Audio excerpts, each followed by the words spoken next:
যেদিন রাতে ঘটনা ঘটছে ওই দিন রাতে ওকে আগে মেরেছে। ও আচ্ছা। তারপরে বোনের সাথে এগুলো ওইদিনকে আসলে ঝগড়াটা কি শুরু হলো?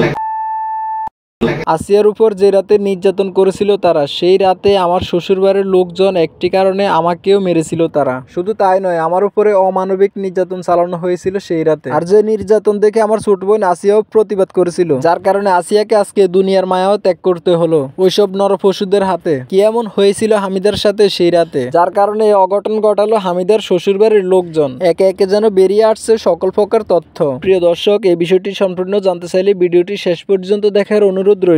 আসিয়ার বড় বোন হামিদাকে চিকিৎসা করানোর জন্য মাগুরার সদরে নিয়ে আসা হয়েছে। আর এই কাজটি করেছেন বেগম খালেদা জিয়ার পুত্র তারেক রহমানের হিতেশে রবিউল ইসলাম নামের এক ব্যক্তি। আর তাই তো তাকে মাগুরার ল্যাবিট হসপিটালে আনা হয়েছে। সেইখানে ডাক্তারের সাথে কথা বলা হয়েছে তার শারীরিক অবস্থা নিয়ে। ডাক্তার সুমি আক্তার জানিয়েছিল হামিদা যে কথাগুলো বলেছিল তার উপর আঘাত করা নিয়ে সবগুলোর মধ্যে সততা পাওয়া গেছে। বিশেষ করে হামিদার শরীরের 5-6 জায়গায় যে কাটাগুলো ছিল এগুলি আসলে সত্য। ডাক্তার বলে, আমি যা দেখলাম তার শরীরের 5-6 জায়গায় কাটা হয়েছিল। অন্যদিকে হামিদাকে প্রশ্ন করা হয়, তোমাকে সেই রাতে এত মাইরধর কেন করা হয়েছিল, সেই সাথে ওই রাতে কি হয়েছিল আসিয়াকে যার কারণে দুনিয়ার মায়া ত্যাগ করতে হলো। তখন হামিদা বলে, আমি সেই রাতে একটা কথাই শুধু বলেছিলাম আমার স্বামী সজীবকে। আমি বলেছিলাম যে আসিয়া যেদিন বাড়ি চলে যাবে সেদিন আসিয়ার সাথে আমিও চলে যাব। এই কথাটি বলার কারণ হলো আমার কেন জানি ওই বাড়িতে বেশি একটা ভালো লাগতেছে না সবসময়। তাছাড়া স্বামী সজীবের সাথে আমার কষ্ট অশান্তি দিয়ে থাকতে হয়েছে ওই বাড়িতে। আর এই একটি কথার কারণে সজীব আমাকে মারধর করে সব সময়।